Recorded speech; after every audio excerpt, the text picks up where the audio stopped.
하나님께서 허락하신 말씀은 사무엘 하 10장 6절로 14절 말씀입니다. 사무엘 하 10장 6절로 14절 말씀, 하나님의 말씀을 천천히 교독하시겠습니다.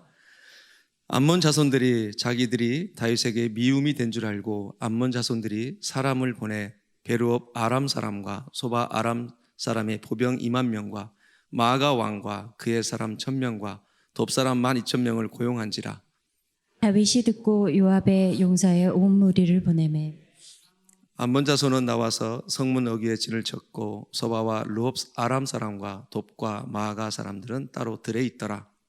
요압이 자기와 맞서 앞뒤에 친 적진을 보고 이스라엘의 선발한 자 중에서 또 엄선하여 아람 사람과 싸우려고 진치고 그 백성의 남은 자를 그 아우 아비새의 수하에 맡겨 암몬 자손과 싸우려고 진치게 하고 이르되 만일 아람 사람이 나보다 강하면 내가 나를 돕고 만일 암몬 자손이 너보다 강하면 내가 가서 너를 도우리라. 너는 담대하라. 우리가 우리 백성과 우리 하나님의 성읍들을 위하여 담대히 하자.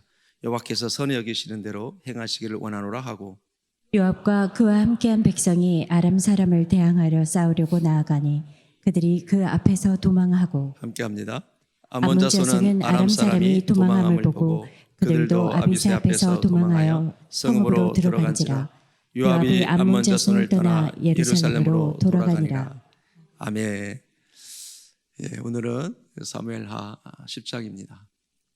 9장에서 다윗이 친구이자 생명의 은인이었던 요나단과의 언약을 기억하게 됩니다. 그래서 사울의 집안에 남은 자가 누구냐라고 할 때 요나단으로 말미암아 언약한 것을 이제 내가 그에게 은혜를 베풀 것이다 이렇게 말을 합니다. 마침 그 집안에 무비보셋이 생존해 있는 것을 봅니다.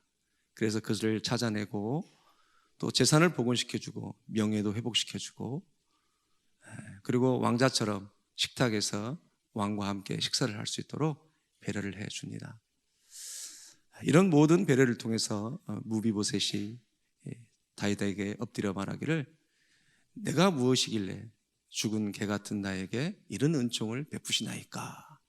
그 무비보셋이 다윗에게 그런 고백을 하게 됩니다. 이것은 무비보셋을 향한 다윗의 은총 헤세드였습니다. 헤세드는 어떤 사랑이냐면 지난 시간에 제가 말씀드렸죠. 언약적 사랑입니다. 그러니까 헤세드는 하나님으로부터 받은 언약적 사랑을 감사함으로 끝나는 것이 아니라 다른 사람에게 흘려보내는 것이 헤세드의 언약적 사랑이에요. 그러니까 다윗이라고 하는 사람은 하나님으로부터 풍성히 경험한 그 은혜, 그 언약적 사랑을 자기 혼자만 감사함으로 끝나는 것이 아니라 반드시 누군가에게 흘려보내는 그 언약적 사랑을 했다라는 거예요. 다시 말해서 우리는 헤세드 하면 은혜였는데 지금까지는 우리가 어떻게만 알고 있었다? 내가 받은 그 언약적 사랑을 하나님 앞에 감사하는 걸로 그쳤었다면 그것은 반쪽짜리 헤세드를 누리고 살았던 것이죠. 온전한 하나님이 기뻐하시는 그 헤세드, 언약적 사랑은 나로 그치는 것이 아니라 그 사랑이 누군가에게 흘러가는 것, 그것이 바로 언약적 사랑이에요. 그렇다면 가장 먼저 그 풍성이 부어진 그 언약적 사랑, 하나님의 궁일과 자비, 끝없는 자비를 통해서 임해진, 앞으로도 하나님의 자비를 통해서 끊임없이 이루어질 그 언약적 사랑은 가장 먼저 누구에게 흘러가야 된다는 거예요. 바로 사랑하는 아내요, 남편이요, 자녀들에게 그 언약적 사랑이 흘러가야 된다는 거예요. 아멘입니까? 참 중요해요.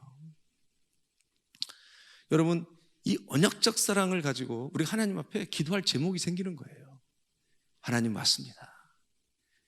이 헤세드, 성경에서 말하는 이 은총의 언약적 사랑을 이제는 나 혼자만 받은 바 은혜를 깨닫고 감사로 멈추는 것이 아니라 흘려보낼 때 또한 나만 그치는 것이 아니라 오고 오는 내 자손들이 모두가 그렇게 이 하나님의 언약적 사랑이 흘러가는 우리 가정이 되길 원한다고 그렇게 하나님 앞에 기도하는 게 매우 중요해요. 이것이 바로 말씀을 붙잡고 기도한다는 의미입니다. 우리는 헤세드의 은혜를 나만 감사했고, 그러나 이제는 흘러가는 걸 알았다면 이 흘러가는 것까지도 또 나만 끝나는 것이 아니라 하나님, 이제는 안 되겠습니다. 내 자손들이 가정이 세워질 때 그 부부간에도 이 하나님의 헤세드, 언약적 사랑이 서로 간에 흘러가고 교통되어지길 원하고, 그들의 후손 가운데도 계속해서 다윗이 누렸던 이 헤세드를 경험하고 누리기를 원합니다. 이런 고백을 해야 돼요. 아멘입니까? 참 중요해요. 우리가 지난 주일날도 말씀을 나눌 때 세 가지를 나눴잖아요. 사단이 예수님을 시험할 때 네가 하나님의 아들이거든 이 돌들을 명하여 떡이 되게 하라 할 때 우리 예수님이 뭐라고 대답을 하셔요? 사람이 떡으로만 살 것이 아니요 하나님의 말씀으로 사는 거다 그랬잖아요. 결국은 그 얘기는 말씀을 산다고 해서 말씀만 쳐다보라, 말씀만 읽으라는 것이 아니라 어떤 의미였냐면, 너를 불렀을 때는 빵만을 위해서 먹고 밥 먹는 거를 챙겨주기만 해서 너를 부른 것이 아니라는 거잖아요. 하나님의 말씀의 언약을, 뜻을 이루는 삶을 살아라, 그런 의미거든요, 그게. 아멘입니까? 너무 중요해요. 여러분, 하나님이 우리를 엄청난 대가를 지불하고 광야로 부른 이유는 겨우 밥그릇 챙겨주려고 우리를 부른 게 아니라는 거예요. 그러니까 그런 시험을 통해서 결국은 우리의 인생이라고 하는 것이 바라봐야 할 게 있다는 거예요. 예수님이 이 땅에 오셔서 하나님의 뜻을 이루기 위해서 오셨던 것처럼 하나님이 우리를 불렀을 때 그렇게 했던 것다는 거죠. 하나님, 그렇다면 이 첫 번째 시험에서 우리의 인생이, 우리의 내 자녀들이, 내 자손들이 끊임없이 이런 시험이 올 때마다 그들이 먹는 문제 때문에 넘어지지 아니하고 오히려 그럴 때 더욱더 부르심의 소망이 뭔지, 하나님의 그 계획과 뜻이 뭔지를 발견하고 나갈 수 있는 우리 자녀들이 되기로 기도하는 거, 이게 너무너무 중요해요. 그리고 두 번째 시험은 뭐였어요? 두 번째 시험은 이제는 천하만국을 보여주고 네가 나에게 절하면 뭘 준다고 그래요? 모든 권위와 영광을 다 준다고 그래요. 예수님이 뭐라고 말씀하셔요? 주 너희 하나님을 경배하고 다만 그를 섬기라. 네가 주는 것 같지만 너는 줄 수도 없잖아, 그 얘기예요. 진정한 모든 권위와 영광은 하나님으로부터 온다, 그 얘기를 했던 거예요. 끊임없이 우리의 인생을 살아가면서 그 수많은 유혹들이 있을 거라는 것이죠. 그럴 때마다 하나님, 내와 내 자손들이, 내 후손들이 이런 시험이 올 때마다 진정한 권위와 평화와 은혜가 여호와로부터 온다는 걸 알고 저들이 끊임없이 여호와를 경배하고 섬기는 내 후손들이 되기로 기도, 이것이 기도 제목을 붙잡는 거예요. 너무 중요하죠. 그리고 세 번째 기도는 뭐였어요? 세 번째 시험은 이제 뭐였더라? 그렇죠. 네가 하나님의 아들이라는 높은 데를 데리고 와서 뛰어내리라. 그러면 돌에 부딪히지 않을 거다 그러잖아요. 예수님이 뭐라고 대답을 해요? 그렇죠. 하나님을 시험하지 말라 그래요. 사단은 말씀의 문맥을 이해하지도 못하고 그저 뛰어내려라 그러면 하나님이 바칠 거다, 그렇게 우리를 유혹한다는 거죠. 다시 말해서 우리 인생을 살아가면서 하나님이 우리의 기도 제목을 들어주면 하나님이 능력이 있는 것 같고, 들어주지 않으면 하나님 능력이 없는 것 같고, 들어주든 안 들어주든 하나님은 살아계신 하나님인 줄 믿습니다. 근데 우리는 그런 식으로 신앙생활 할 때가 있더라는 거예요. 들어주면 하나님이 계시고 안 들어주면 능력이 없는 것 같고, 네가 그러든 그러지 않든 하나님은 살아계시다. 감히 하나님이 말씀하신 걸 네가 재단하고 네가 한계를 정하고 네가 기준을 정해서 하나님을 시험하지 말라는 거예요. 우리가 끊임없이 그런 유혹이 있을 때가 있잖아요. 급할 때는. 우리 자손들이 그러지 않도록 하나님의 말씀을 말씀대로 받아들일 수 있도록, 거기에 놀라운 하나님의 계획과 뜻이, 하나님 우리를 불렀을 때는 하나님의 끝이 있잖아요. 목적이 있잖아요. 근데 가보지도 않고 중간에 그냥 원망을 해버리잖아. 하나님을 격동시키고 하나님을 시험하고 하나님을 증언하고, 이 광야 백성들의 특징이었잖아요. 민수기에 보면. 그러니까 그런 기도라는 것이 참 중요하다는 거예요. 여러분, 이 헤세드의 은혜가 계속해서 어디서부터 흘러가야 된다? 가정에서부터 흘러가야 돼. 가정에서. 너무 중요해요. 사실 여기 있는 우리 모두들은 날마다 하나님의 헤세드를 경험하잖아요. 날마다 그 은총을 경험하잖아요. 그랬으면서도 날마다 남에게 헤세드를 흘려보내지 않으면 안 되는 거예요. 날마다 하나님의 구원과 자비, 그 헤세드의 은혜를, 언약적 사랑을, 아브라함께 언약하고 다윗과 언약하고 예수 그리스도 언약한 그 언약의 사랑이 끊임없이 흘러옴에도 불구하고 흘러가지 않으면 안 된다는 거죠. 흘러가는 거예요.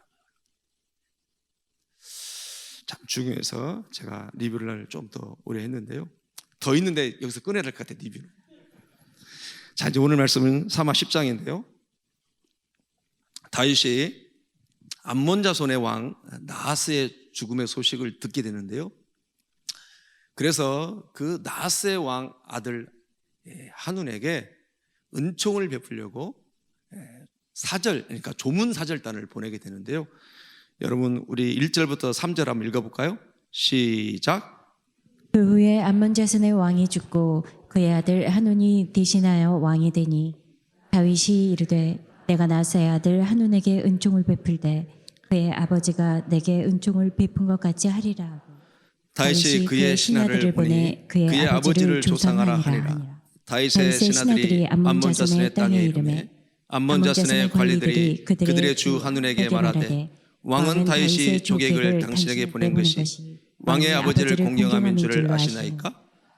다윗이 그의 신하들을 당신에게 보내 이성을 엿보고 탐지하여 함락시키고자 함이 아니니까 하니. 예, 다윗은 진심으로 그의 아버지로부터 은총을 받았기 때문에 은총을 베풀려고 합니다.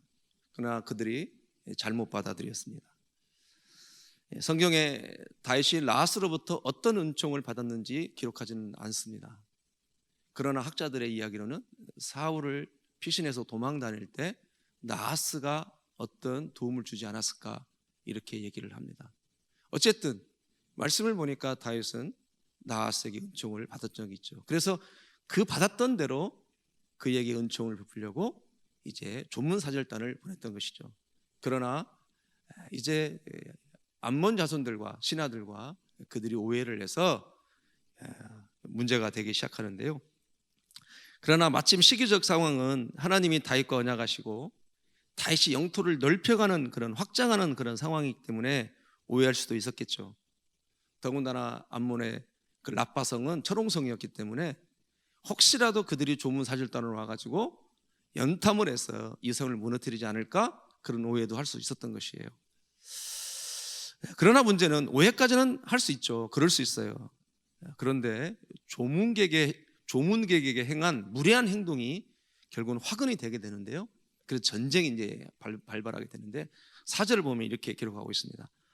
이에 한운이 다윗의 신하들을 잡아 그들의 수염 절반을 깎고 그들의 의복에 중동볼기까지 자르고 돌려보내매. 그래요. 이것은 국가 간의 외교 차원에서 있을 수 없는 일이잖아요. 그 사람들은 특사고 또 존중받아야 되고 어떤 외교적인 어떤 특전을 지는 사람들입니다. 더군다나 상갓집 조문객들을 그들이 이렇게 할 수는 없는 것이죠. 여러분 유대인이라고 하는 것을 둘째치고라도 그 당시 고대 근동에 사람들의 시험을 깎는다든가 이런 중동볼기까지 바지를 찢는다고 하는 것은 있을 수 없는 일이거든요. 더군다나 유대인들에게 있어서 시험을 깎지 말라는 하나님의 말씀이 있었기 때문에 그들의 시험을 깎겠다고 하는 것은 하나님의 거룩성이 훼손됐다는 의미를 가지고 있어요. 여러분 그것이 레위기 25장 5절부터 6절 말씀이 이렇게 기록하고 있습니다. 제사장들은 머리털을 깎아 대머리 깎게 하지 말며 자기의 수염 양쪽을 깎지 말며 살을 베지 말며 그들의 하나님께 대하여 거룩하고 그들의 하나님의 이름을 욕되게 하지 말 것이며 이렇게 쓰여 있어요. 그러니까 그 당시에 이스라엘 백성들은 이 수염이라고 하는 것은 정결하다는 의미를 문화적으로 가지고 있어요. 그러니까 시험이 깎였다, 그것도 반절 깎였다, 이것은 우스꽝소리를 만들었다고 하는 것은 어떤 의미냐면요, 그러니까 하나님의 거룩성을 훼손했을 뿐만 아니라 완전히 사람을 우습게 만들어버린 거예요. 노예로 취급했다는 것이죠. 완전히 개 취급했다 그런 뜻이에요. 자, 그런데 여기 의복을 중동볼기까지 잘랐다 그러는데 여러분 중동볼기까지 잘랐다고 하면 어떤 의미냐면요, 엉덩이 부분까지 잘라버렸다는 거예요. 엉덩이 중간까지도. 그 당시에 옷은 바지가 아니잖아요. 통짜로 만들어졌잖아요. 그리고 통짜로 속치마를 입고 그에다 겉옷을 입었기 때문에 중동부를 잘랐다고 하는 것은 거의 하체가 드러났다 그런 뜻이에요. 이것은 어느 정도 그 당시에 치욕이었냐면은 일종의 거세를 했다 그런 의미예요. 거세를 당했다 그런 의미예요. 그러니까 그 신하들을 거세했다고 하는 건 곧 누구를 거세했다는 의미예요. 다자로 시작하는데 다윗을 거세했다는 거예요.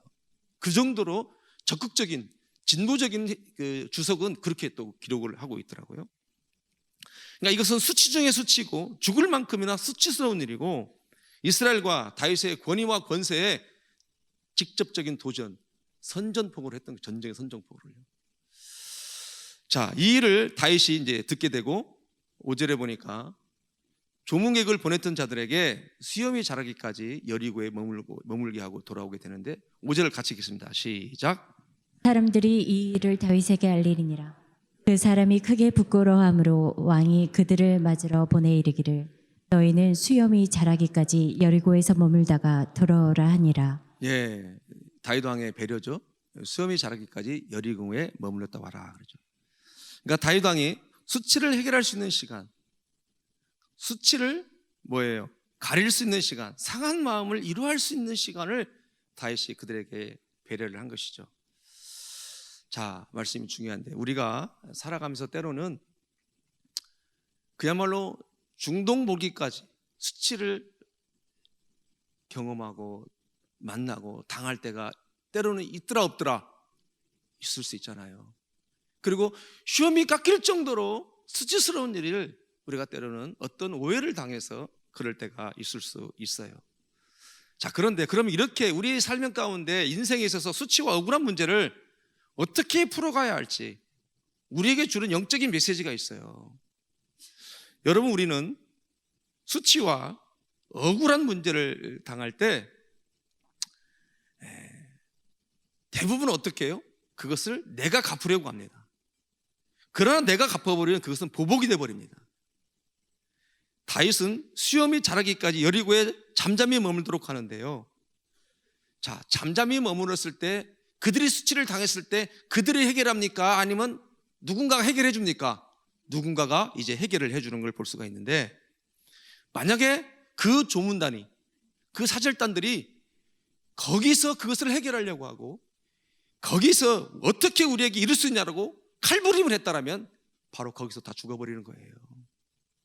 그러나 그들이 그 수치를 당하고도 잠잠한 마음을 가지고 다시 돌아왔을 때 오히려 그 수치를 하나님의 방법으로 회복시켜 주시고 하나님의 방법으로 그것을 문제를 풀어나가는 것을 우리는 이제 말씀을 통해서 이제 보게 되는데요.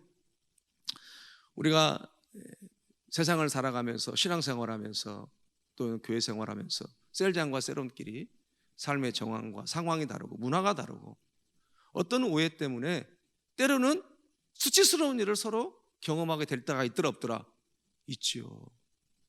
그러나 우리는 지금까지 대부분 어떻게 했어요? 그 상황을 내가 갚으려고 하고 내가 모면하려고 하고 내가 해결하려고 할 때가 참 많았잖아요.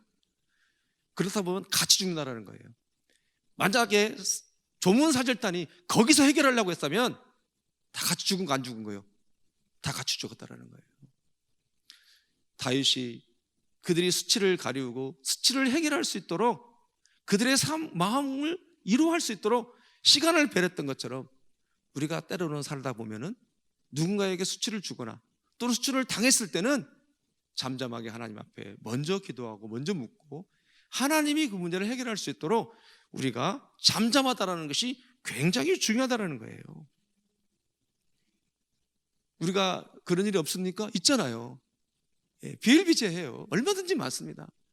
큰 것이든 작은 것이든 그런 일이 일어날 때마다 우리가 어떻게 행동해야 되는지를 오늘 다윗을 통해서도 우리에게 하나님이 도전해 주는 말씀이에요. 결국은 이 문제로 전쟁을 하게 되는데 그럼에도 불구하고 다윗은 전쟁을 할 의도는 없었습니다. 여전히 한온은 지나치고 무례하다고 다윗에게 사과할 수 있는 시간이 있었어요. 분명히 정탐이 아니고 조문이었기 때문에 얼마든지 사죄를 하고 전쟁을 막을 수 있었잖아요. 그러나 그 한온은 오히려 그렇게 하지 않죠. 그래서 이제 한온이 6절에 보니까 이렇게 얘기합니다. 암몬 자손들이 자기들이 다윗에게 미움이 된 줄 알고 암몬 자손들이 사람을 보내 베르옵 아람 사람과 소바 아람 사람의 보병 2만 명과 마아가 왕과 그의 사람 1,000명과 톱 사람 12,000명을 고용한지라 그랬죠. 옛말에 참 방귀 놈이 성낸다고 지가 잘못해놓고 지가 지금 전쟁을 벌이는 거예요. 그래서 다윗이 이야기를 듣고 이제 역대상 19장 6절을 보니까요, 그들이 33,000명 4개국, 지금 4개국 용병을 샀잖아요. 33,000명과 그리고 이 33,000명을 사기 위해서 은 1,000달란트를 그들이가 들어갔다고 역대상 19장 6절에서 말씀하고 있는데요. 여러분, 은 1달란트가 몇 킬로인 줄 아시죠? 34kg예요. 10달란트면 340kg입니다. 100달란트면 3,400kg예요. 100달란트면 34,000kg이에요. 어마어마한 돈을 써서 전쟁을 이렇게 치르게 되는데요. 자, 이렇게 전쟁을 걸어온 아람 군대를 향해서 다윗도 군사를 보내고 전쟁을 하게 되는데, 이 말씀을 읽고 이제 중요한 말씀을 나누겠습니다. 7절부터 11절에 보니까 교독하시겠습니다. 다윗이 듣고 요압과 용사의 온 무리를 보내매 암몬 자손은 나와서 성문 어귀에 진을 쳤고 소바와 르우 사람 아람과 북과 마아가 사람들은 따로 들에 있더라. 요압이 자기와 맞서 앞뒤에 진 적진을 보고 이스라엘의 선발자 중에서 또 엄선하여 아람 사람과 싸우려고 진치고 그 백성의 남은 자를 그 아우 아비새의 수하에 맡겨 암몬 사람과 싸우려고 진치게 하고 함께합니다. 이르되 만일 아람 사람이 나보다 강하면 내가 나를 돕고 만일 암몬 자손이 너보다 강하면 내가 가서 너를 도우리라. 아멘. 이렇게 이제 진을 치고 적대 관계에 있다는 것이죠. 그런데 이제 중요한 것은 11절에 보면 전쟁을 선봉해서 지휘하는 요압이 군사들에게 하는 말이 참 중요해요. 그러므로 12절에 보니까 너는 담대하라 그래요. 우리가 우리 백성과 우리 하나님의 성읍들을 위하여 담대히 하자. 여호와께서 선히 여기시는 대로 행하기를 원하노라 하고 그래요.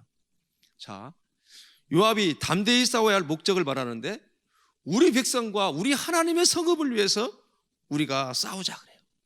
우리의 정체성과 담대히 싸워야 할 목적에 대해서 요압이 말을 해요. 그리고 여호와께서 선히 여기신 대로 행하시길 원한다고 얘기를 합니다. 다시 말해서요, 하나님의 성읍이 이방의 신의 적들의 손에 들어가지 않는 것이 하나님의 선한 뜻이므로 하나님이 선히 여기시는 대로 그 뜻대로 이루어질 것이니까 우리는 믿고 담대히 싸우자 그 얘기예요. 더 쉽게 말씀드려서 이렇습니다. 우리가 싸우는 이유와 목적은 우리의 백성과 우리 하나님의 성읍들을 위해서 우리는 최선을 다하자.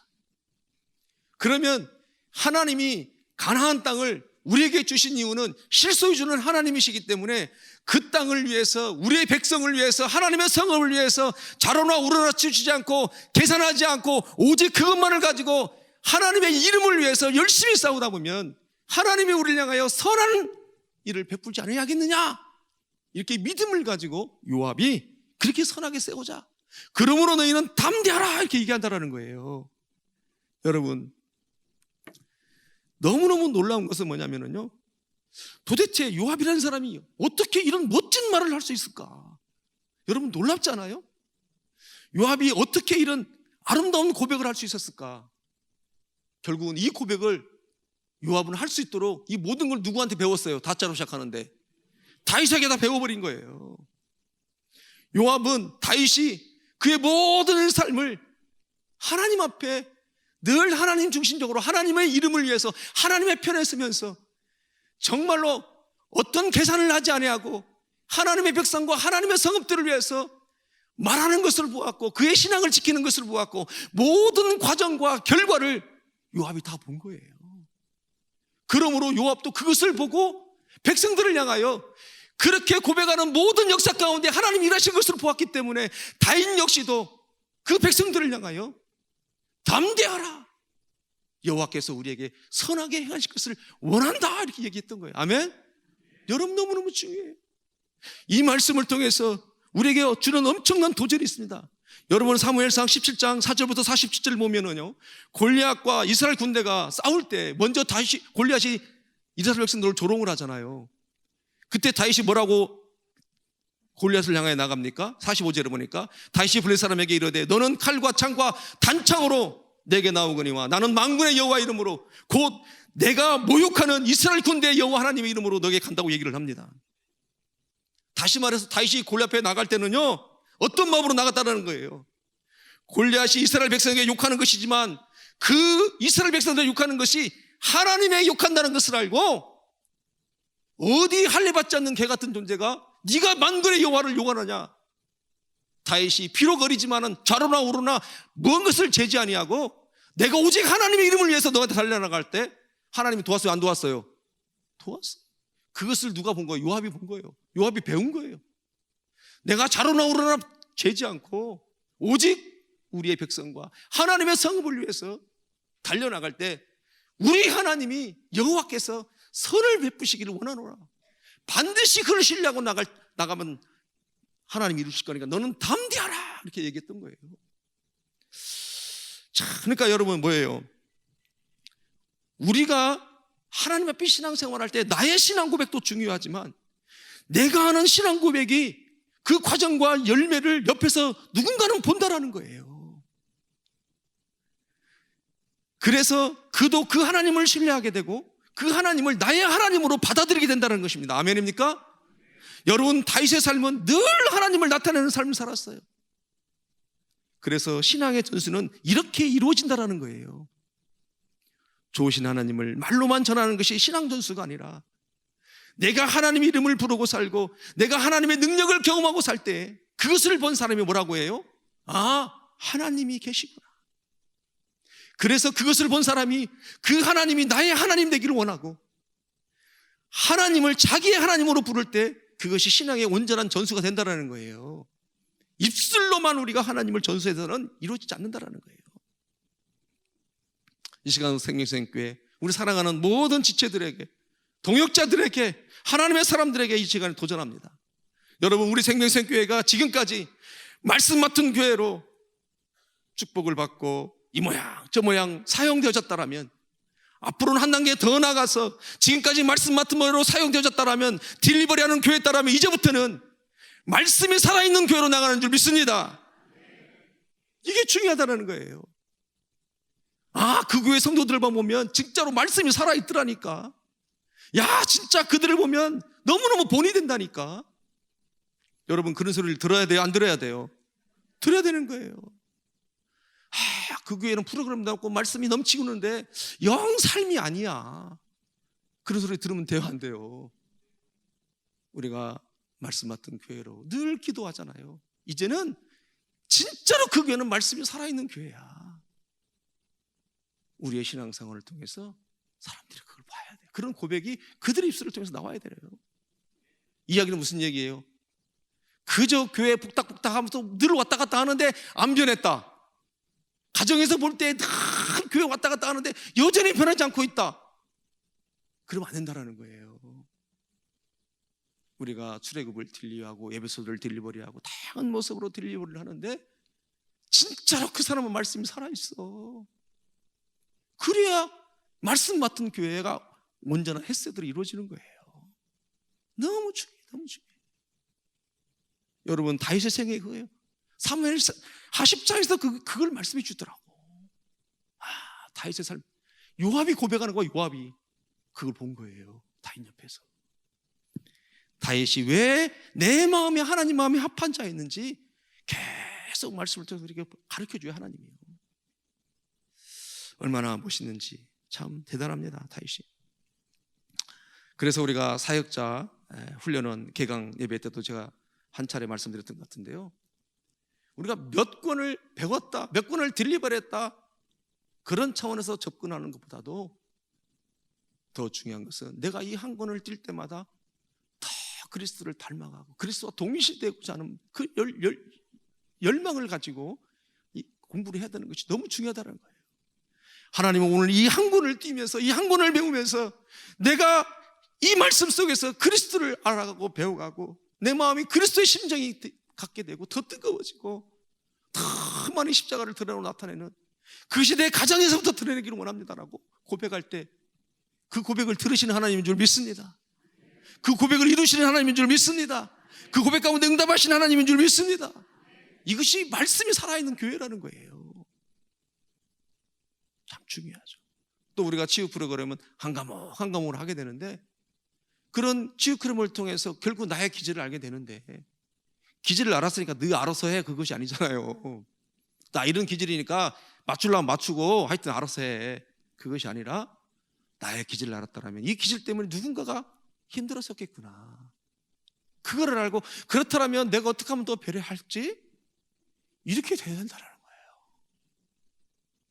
우리가 이제 머지않아 사역자 훈련을 개강하는데, 여러분 그런 마음을 가지고 과목 한 과목 한 과목 들어보십시오.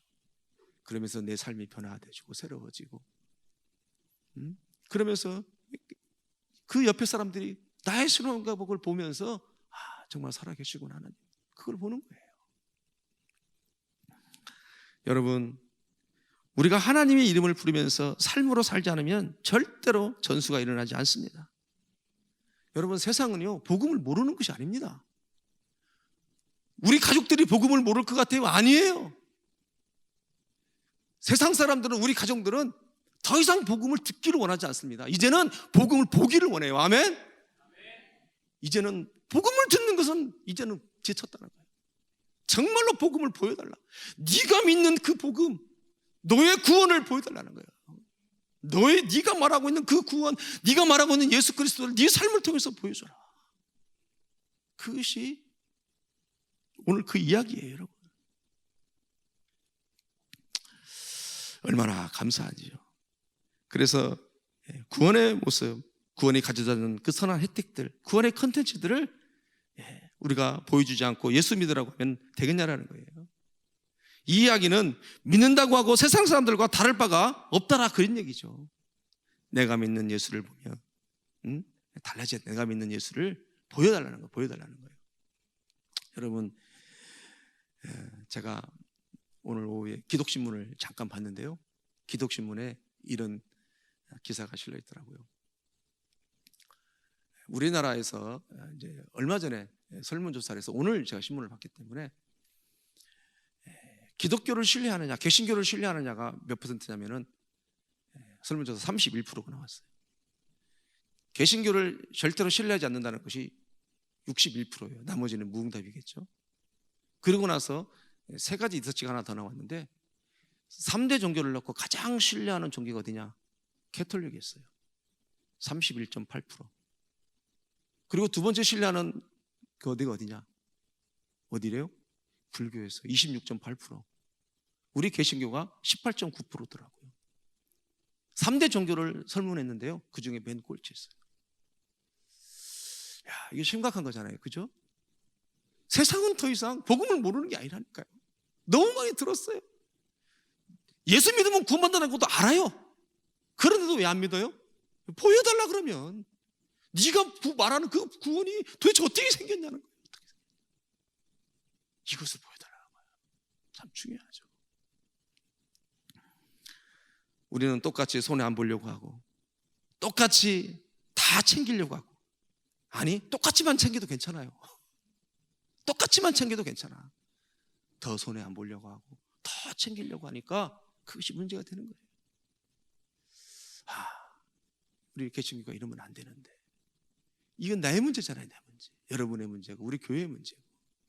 다시 한번 복음이 뭔지, 우리가 어떻게 복음을 말해야 되는지, 입술이 아니라 가정에서 삶으로 보여주고 내 친구에게 복음으로 보여줘야 돼요.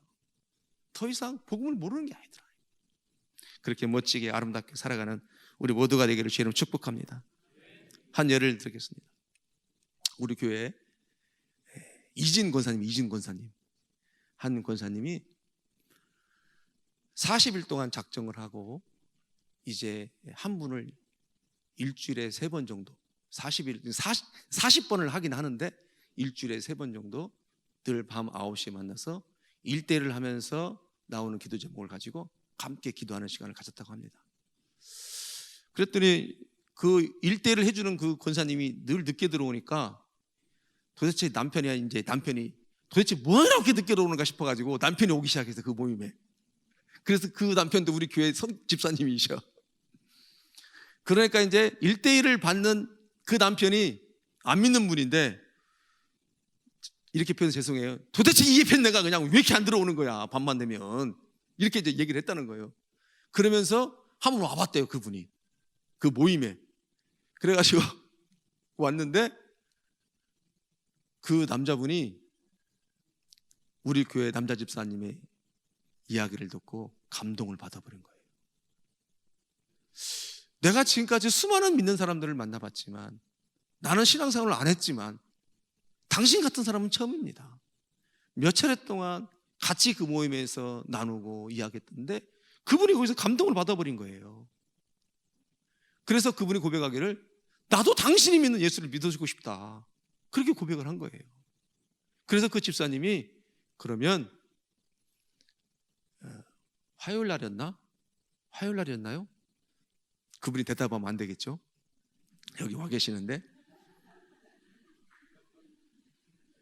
목요일 날이었네. 죄송해요. 화요일 날이었나 보다. 화요일 날이었네. 그분이 저한테 연락하기를, 그 집사님이 목사님 이런 일이 있었는데 그분이 예수님 영접하겠다고 합니다. 목사님이 좀 영접해 좀 해주십시오. 그래서 이제 9시에 제 사무실에 오시라고 그래가지고 다 오셨어요. 우리 교회 권사님, 집사님, 또 여자 집사님, 또 그 남자분 57세인데 한 20분 복음에 대해서 설명을 쭉 하고, 이런 예수님을 믿겠습니까? 그랬더니 저도 그 예수님을 믿고 싶습니다. 그래가지고 영접기도 하고 이번 주에 등록하기로 했어요. 아멘. 하나님께 영광의 박수 한번 해요. 여러분 이제 성도님이 있으니까 그 성도님이 그 마음을 열기까지 감동이 있었다 없었다? 그 남자 집사님을 통해서 감동이 있었던 거예요. 진짜로 우리 집사님, 권사님들이 우리 목회자가 하지 못하는 일들을, 그렇게 엄청난 일들을 하고 계시더라고요. 그러니까 그분은 복음을 보여준 거예요. 복음이 느껴진 거예요. 그러니까 1대1을 받던 그 여자 집사님이 감동을 한 거예요. 복음이 이렇게도 흘러가는구나. 그래서 너무너무 아름다운 일이 있었습니다. 여러분, 이제 말씀을 맺으려고 하는데요, 우리가 히브리서 4장 12절은 이렇게 말씀하고 있는데, 우리가 이런 말씀을 통해서 이렇게 변해야 되지 않겠어요? 같이 읽겠습니다. 시작. 히브리서 4장 12절 시작. 하나님의 말씀은 살아있고 활력이 있어 좌우의 날선 어떤 검보다도 예리하여 혼과 영과 및 관절과 골수를 찔러 쪼개기까지 하며. 정말로 하나님 말씀이 살아있고 능력이 있다는데, 좌우에 날선 검이 있다는데, 혼과 영과 및 관절과 골수를 찔러 쪼개기까지 한다는데, 여러분, 우리가 안 변하는 게 기적 아니요? 복음이라는 것이 안 변할 수가 없는 거예요. 여러분, 죄인이니까 죄를 지어요. 죄를 지으니까 죄인이에요. 죄인이니까 죄를 짓는 거잖아요. 다시 말해서 생명이니까 생명으로 살아요. 생명대로 살아야 생명입니까? 생명이니까 생명을 사는 거예요. 그런데 생명이라고 생각했는데 생명을 살지 않는다. 그러면 정말로 나 안에 생명이 있는가 봐야 된다, 그 얘기예요. 이 복음은 안 변할 수가 없다는 거예요. 찔러 쪼개기까지, 내 삶이 영과 혼과 골수와 및 관절을 쪼개기까지 안 변할 수가 없는 것이 복음이라는 거예요. 여러분, 전도자가 전도합니까? 전도하니까 전도자가 되는 거예요. 전도자가 전도하는 겁니다. 전도하는 사람이 전도자라는 것은 한계가 있어요. 그러나 전도자가 전도하는 것은 삶이 전도예요. 그냥 존재예요, 존재. 그러니까 날마다 그것이 프로그래밍 돼 있어요, 내 몸속에. 어떻게 하면 전도 말할까? 어떻게 하면 이분을 예수 믿게 할까? 이게 중요하다는 거예요. 저렇게 사네. 나도 정말 저런 사모가 되고 싶다. 이런 소리 들어야 되지 않겠어요? 저렇게 사네. 나도 저런 목사님이 됐으면 좋겠습니다. 야, 저렇게 사네. 멋지다. 나도 저런 집사님, 장로님이 됐으면 좋겠다. 이런 고백을 우리가 이제 들어야 된다는 거예요. 그런데 저 모습이 믿는 자의 모습이야? 에이, 나는 돈 줘도 안 믿는다. 그러면 안 된다는 거예요. 돈을 줘도 내가 안 믿는다. 이런 소리를 들으면 안 된다는 거예요. 믿는 자들이 학교를 가서 믿지 않는 학부모들에게 뭘 보여줘야 돼요? 야, 저 누구누구 엄마는 진짜로 저런 사람 같으면 관심을 갖고 싶다. 우리 교회 여집사님들이 그렇게 신앙생활 하시는 분이 참 많아요. 얼마나 멋지게 하는지. 그래서 전도가 자꾸 되는 거예요. 이것이 뭐예요? 생명이니까 생명대로 삶을 살으니까 그렇게 하나님의 뜻이 이루어지는 거예요. 얼마나 멋있는지 모르겠습니다. 여러분, 제사보다 뭐가 더 낫다고? 순종한다. 그런 의미예요. 그게 제사보다 순종이 낫다. 우리 하나님이 우리를 향하여 그렇게 말씀하고 제사보다 순종이 낫다. 그렇게 멋지게 하나님을 향하여 제사보다 순종을 낳고 나가는 우리 모두가 되기를 주의 이름으로 축복합니다. 결국 말씀을 맺겠는데요. 여러분, 그렇습니다. 뒤에는 제가 시간 없어 안 하는데 결국은 승리를 하거든요. 여러분, 암몬은 어떤 승리를 이루기 위해서, 그 전쟁의 승리를 이루기 위해서 엄청난 돈과 또 비리를 써가면서 그야말로 이제 전쟁을 이기기 위해서 무장을 하게 되고 돈과 인맥으로 무장을 하잖아요. 신앙인으로서 그러면 어떻게 우리는 그 어려운 일을 헤쳐나갈 것인지 그 승리를 통해서도 보여주거든요. 우리 인생에 많은 어려움이 있을 수 있잖아요. 그럴 때마다 암몬들처럼 인생의 백그라운드를 찾아다니고 돈을 의지하고 그런 것은 한계가 있어요. 드러납니다. 언젠가는 다. 그러나 선하게 역사하시고 나를 도우시는 그 하나님이라는 것을 인정하고 있는 그대로를 솔직히 묻고 나아갈 때마다 나에게 선한 행동을 하게 하시고 지혜를 주신다는 것을 믿고 나갈 때 살아계신 하나님이 응답하시는 줄 믿습니다. 오늘 메시지를 통해서 네 가지의 핵심을 주신 거예요. 우리가 살아가면서 사역하면서 중동부기까지 수치를 당할 때 어떻게 할 것인지 바로 갚는 것이 아니라 하나님이 하나님 방법으로 바꿔갈 수 있도록 한 걸음 뒤로 물러나서 잠잠히 머무를 때 하나님이 하게 하신다라는 거. 또 우리가 지금까지 우리 교회가 말씀 같은 교회에 사용됐다면 이제는 한 걸음 더 나아가서 말씀이 살아있는 교회로 그런 교회로 되기를 기도해야 돼요. 또 이제는 복음을 보여주는 것이, 들려주는 것이 아니라 복음을 보여주는 삶으로 살아야 된다는 것입니다. 모든 세상의 방법이 하나님의 지혜로 풀어가는 그런 삶을 살아야 된다는 거예요. 그렇게 멋지게 귀하게 아름답게 살아가는 우리 모두가 되기를 주님 축복합니다. 기도하시겠습니다. 아버지 하나님, 고맙고 감사합니다. 우리를 너무너무 사랑하셔서 택하여 부르신 그 은혜 받은 우리들을 향하여 오늘도 복음이 무엇인지를 가르쳐 주셔서 감사합니다. 이제는 복음을 말로 하는 것이 아니라 보여달라고 하는 세상을 향하여, 가족을 향하여 그렇게 보여주며 나갈 것입니다. 우리를 기름 부으셔서 자녀 삼으신 하나님 아버지, 나라와 제사 삼으셨으니, 우리로 하나님 나라로 삼으셨으니 그렇게 하나님 나라로 살아가게 하여 주시옵소서. 예수님의 이름으로 기도합니다.